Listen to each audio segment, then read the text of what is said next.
In today's video, we're going to talk about moves you should make not only to clinch the playoffs, but to win it all, as well as secure the dub in week number 11. We've got a little bit of everything for you. The buys, the sells, starts, sits, cuts, and stashes.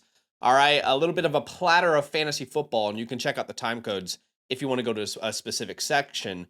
Okay, let's jump into some fantasy football buys. Now, what I'm going to do is I'm going to talk about players you should buy to make the playoffs and players that you should buy to win the whole thing. Let's start off with the running back position. The following running backs are guys that I would love to buy to make the playoffs. From now until the playoffs begin, they have incredible schedules, and they're in a really good position to actually help you get to the fantasy football playoffs if you're battling for that last spot or for a bye week. So let's start off with the Patriot running backs. That's Ramondre Stevenson, that's Travion Henderson. Now, both should be healthy after this week, but obviously they get the Jets this week. Then it's Cincinnati and New York. So if you need help getting to the playoffs and you want to win weeks 12 and 13, Cincinnati is about as good as it gets for your fantasy running backs. I mean, everybody is dominating against them, as well as the Giants in week 13. Of course, you have the bye in week 14, but very good buys.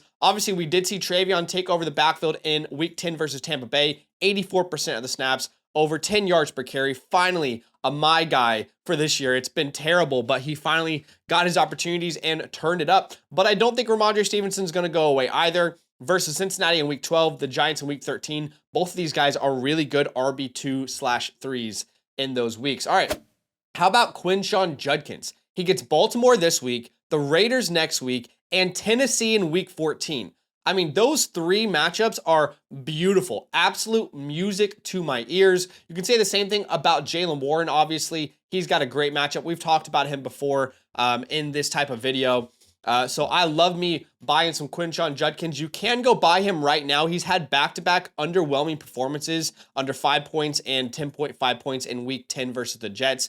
Go buy you some Quinshon Judkins. He's going to be a reliable RB2 to get you into the playoffs. All right, last name here that I am very passionate about because my name has been slandered because of my love of this guy. That is Woody Marks. But lately, the slandering has stopped, all right? There's not as many hate comments about my love of Woody Marks.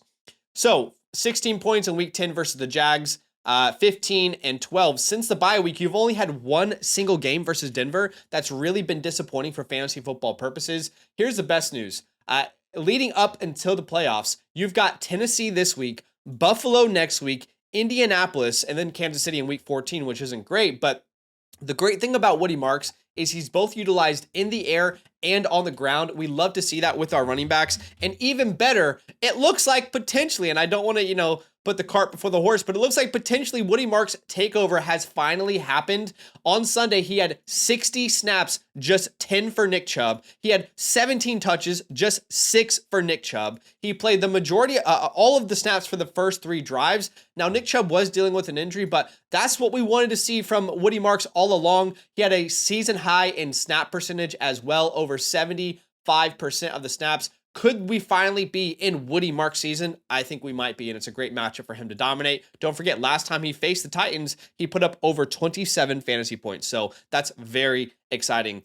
Okay, now if you're already planning on being in the playoffs and your team looks fantastic, here are a couple names that you can buy to help you win the whole thing, starting off with Aaron Jones. Now, in the playoffs, Aaron Jones faces the Dallas Cowboys, the New York Jets, and then the Detroit Lions. Now, I know the Lions aren't a great matchup, but if you guys remember what he did in week 9 before going out with the shoulder injury, he was dominant in just 42% of the snaps. He had almost 12 fantasy points, dominant on the ground, through the air. He looks dynamic. He looks explosive. Back-to-back weeks averaging over 5 yards per carry, looking like a true weapon. Again, Dallas, New York is incredible. And versus the Lions, they're going to use him in the air, in my opinion. So Aaron Jones could be on a lot of fantasy championship winning rosters. Now, the next name I want to talk about, you don't even have to trade for him. You can just pick him up completely free. That is Chris Rodriguez. He gets the Giants in week 15 and Dallas in week 17. He could be completely taking over this role. And think about it. By that time, you might have Jaden Daniels back in the fold anyway. So he's more of a free pickup, than a trade. Let's go to wide receivers. To make the playoffs, I would suggest you go out and you trade for some T. Higgins. T. Higgins has been fantastic ever since Joe Flacco took over. That was weeks 5, 6, 7, 8, and 9. You see a huge increase in his points per game. And here's the best part. Leading into the playoffs, he has Pittsburgh, New England, Baltimore, and Buffalo. Only one matchup that you're not thrilled about. All those other matchups, you could see him going crazy. Okay, this next one not going to be as popular. How about DK Metcalf? I am not a DK Metcalf guy. I've been very low on him in recent weeks. But leading into the playoffs, I think he's going to be a necessary part of this offense. DK Metcalf for the Steelers. Cincinnati this week, then Chicago, Buffalo, and Baltimore. Those are matchups that you anticipate the Steelers needing to throw competitive games where Metcalf should be very necessary. But if you're already in a position to get into the playoffs, my favorite buy at wide receiver has got to be Jalen Waddle. In week 15, the Steelers, a great matchup. Then Cincinnati, that should be a barn burner with Joe Burrow back in town. Tampa Bay, think about these matchups, guys. Pittsburgh, Cincinnati, Tampa Bay. What matchup do you anticipate the Dolphins not needing to throw the ball the majority of the game? And since we saw Tyreek Hill go down with that injury, Jalen Waddle's been so consistent, one of the best wide receivers in fantasy football this year. Everyone is sleeping on him because he's on the Dolphins, but he's been consistent, and I think he's going to win you your championships. All right, let's talk about some quarterbacks and tight ends, and I only want to talk about guys that are going to win you your fantasy championship, starting off with Lamar Jackson. Lamar Jackson, his playoff schedule is hot. He's got the Bengals in week 15, the Patriots in week 16, and then the Packers. The Packers is the only matchup that you're really concerned about, but I mean, he should go crazy. Competitive games, Patriots, Bengals. I cannot wait to see him in the fantasy playoffs. I have a couple teams with him, and I just feel like he's going to carry you over the mountaintop. How about the tight end position? Well, without a doubt, there's genuinely no doubt in my mind, the best tight end that you can own in the fantasy playoffs is going to be Tyler Warren. Why? Because every single matchup is a smash. The Seahawks are terrible against tight ends. Same with the Niners. The Jags are one of the worst defenses against tight ends, point blank, period. In championship week, you get probably the best matchup for your tight ends. Obviously, we all know Tyler Warren has been the model of consistency this year. Only a couple games where you've been relatively disappointed, but high yardage usage, typically getting into the end zone. Daniel Jones, that offense is so consistent. He's on a bye right now, so you can go buy him from people who need to get a win right now. The tight end 2 this year, he's going to be my favorite tight end to own in the playoffs. All right, the next move to make, this is specifically for week 11. I'm asking you, if you have better options, then you should consider benching all Seahawk running backs. Guys, I'm very aware I cannot predict the future. This is all based off analytics and based off rationale and research, but there's a reason the game isn't played on paper. But on paper, the Seahawks are not set up to win this week for the running backs. This is the second worst matchup that they have against the Los Angeles Rams. The Rams this year are middle of the pack against defenses. They give up the second fewest points to opposing offenses. They're pretty solid against the run as well. And to be honest, it's less about the matchup and more about the usage between these two names. I mean, Zach Charbonnet and Ken Walker, it's been the definition of a split backfield, like down the middle, 50-50. Look at their utilization rates, 50-51. I mean, it's they're down the barrel split from a utilization perspective. If we look at snaps, 51 to 43%. If we look at design rushing attempts, 47 versus 42%. If you look at inside the 5, Charbonnet's had that role, but lately in the last couple of weeks, we've seen Ken Walker start to get into it. It's just there's too much going on. And on a week-to-week basis, you have no idea which guy you can trust. Ken Walker hasn't scored over 10 PPR points since week 4. Since week 4. I mean, Zach Charbonnet's been the better of the two backs, but he still has had plenty of busts. Look, I would rather start, if you can, Chris Rodriguez. All right, that's a name that I feel really good about facing the Dolphins this week. Tajay Spears, Amari DiMercado, Kareem Hunt, Rashad White, if Bucky's not out there, David Montgomery, Kamani Vidal, Woody Marks. I'd rather start these names if you can. All right, I'm going to tell you to bench my guy this year. That is Bo Nix. I just don't like him in week number 11. He's the quarterback 6 so far this year, which is great. We love to see that. There has been a lot of boom bust, but against the Chiefs, that's the 6th worst matchup for your fantasy quarterbacks. This year, the Chiefs allow the 7th fewest passing yards per game, the 6th fewest total yards per game, and the 4th fewest points allowed on a per game basis. Bo Nix has not been great in the last couple of weeks. A 20-point game versus Houston was fine, but, busted last week versus the Raiders. I'm not suggesting that because he busted last week, he'll do it again. It's just this defense is not a defense you want to go up against in Kansas City. So I'd rather start the following names: Tua Tagovailoa, Marcus Mariota, Geno Smith, Aaron Rodgers, Caleb Williams, Sam Darnold, and Matthew Stafford. Now, we've been negative with some names that we don't want to start. How about a guy that I think you can start with confidence? If you're desperate at the quarterback spot this week, I think Tua Tagovailoa is a great streamer versus the Commanders. In the last 4 weeks, Washington is the 4th best matchup for your fantasy quarterbacks. Their entire defense has just completely been decimated. But this year, they are top 4 in total yards allowed and total points given up per game. In the last couple of weeks, Sam Darnold had 4 touchdowns in one half. Jared Goff last week had 3 touchdowns, 320 passing yards.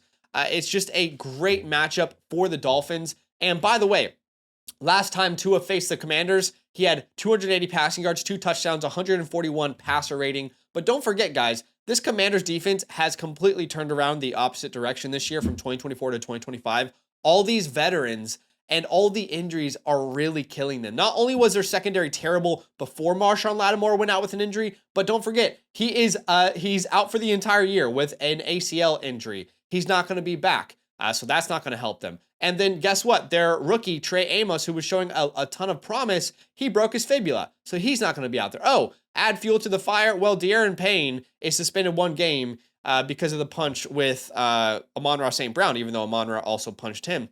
There is every reason to believe that the Commanders are going to get torched again, and it's going to be on an international stage. I love Tua in this game. I would start him over names like Jared Goff. I know that's bold. Jordan Love, Caleb Williams, Geno Smith, J.J. McCarthy, Bo Nix, who we talked about earlier, and Trevor Lawrence. I project him to put up 3 touchdowns in this game.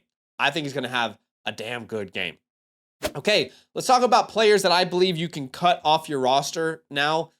Free your mind, go stash another name. We'll have stashes in a second, but Travis Hunter, why? It's obvious. He's out for the year with the season-ending knee injury. It's very sad.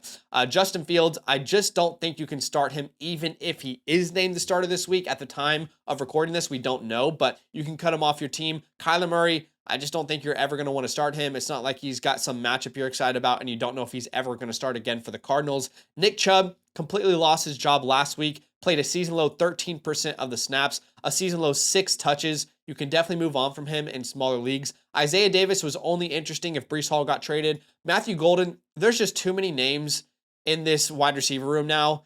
It's just, even when he was the guy, quote-unquote, there just wasn't enough consistency. Darnell Mooney, I don't think it matters how many targets Darnell Mooney gets. He is not on the same page with Michael Penix. Look at the last 4 weeks. And I know one of these games Kirk Cousins started, but 3 catches on 5 targets, 1 catch on 4 targets, 1 catch on 2 targets, 1 catch on 8 targets. There's just no chemistry right now between him and Michael Penix.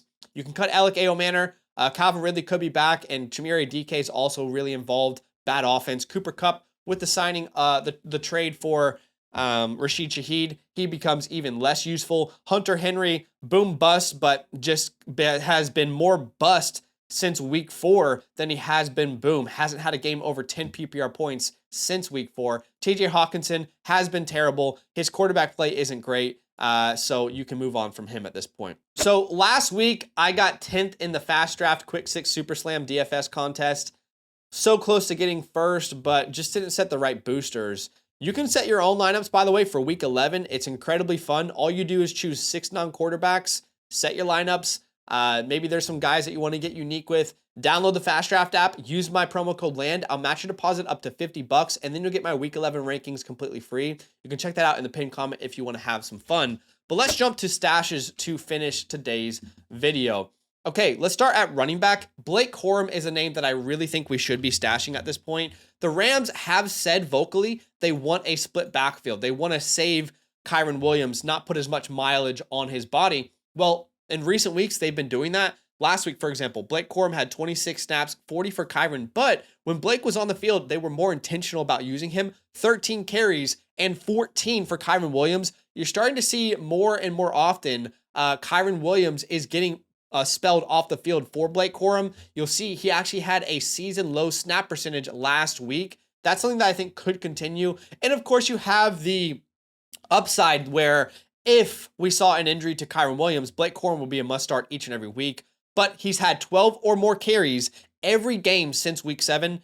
That's very enticing to me. Okay, earlier we talked about Chris Rodriguez. Just in case, I need to hammer home this point again. He was named the starter last week. He started for the first time since Bill Krosky-Merritt took over the job. Bill Krosky is he's not finishing plays. He's not as dynamic and explosive as we wanted him to be. And ultimately, the Commanders are deciding to move on to Chris Rodriguez. Now, last week, it looks like JCM was still the top back. He had 24 snaps, just 18 for Chris Rodriguez. JCM had 11 carries, 6 for Rodriguez. But the context missing there is that Rodriguez had a shoulder injury, so he missed the majority of the second half. He plays Miami this week. Stash him. He's not a terrible RB2 either. And then how about Jayden Reed? Earlier we talked about how no Packers wide receiver is really getting it done right now in Green Bay. And don't forget, the only game he played versus Detroit, he had 5 targets, 45 yards, and a touchdown. He has been the receiver in the last couple years to own in Green Bay. So if he comes back off the IR, he is worth stashing with how many injuries Green Bay has. Guys, I appreciate you watching the video. Do me a favor, hit the like button to show some love, subscribe if you like the content, and I'll see you guys in the next video. Love. Draft with me every night this week on the FastDraft app, where there are thousands of dollars to be won weekly. Getting started is easy. Download the FastDraft app, use the promo code LAND at signup to get your deposit match up to $50. That's up to 10 free entries on us. And when you finish your first DFS contest, I'll send you my weekly rankings completely free. Check out the link in the pinned comment to start drafting today.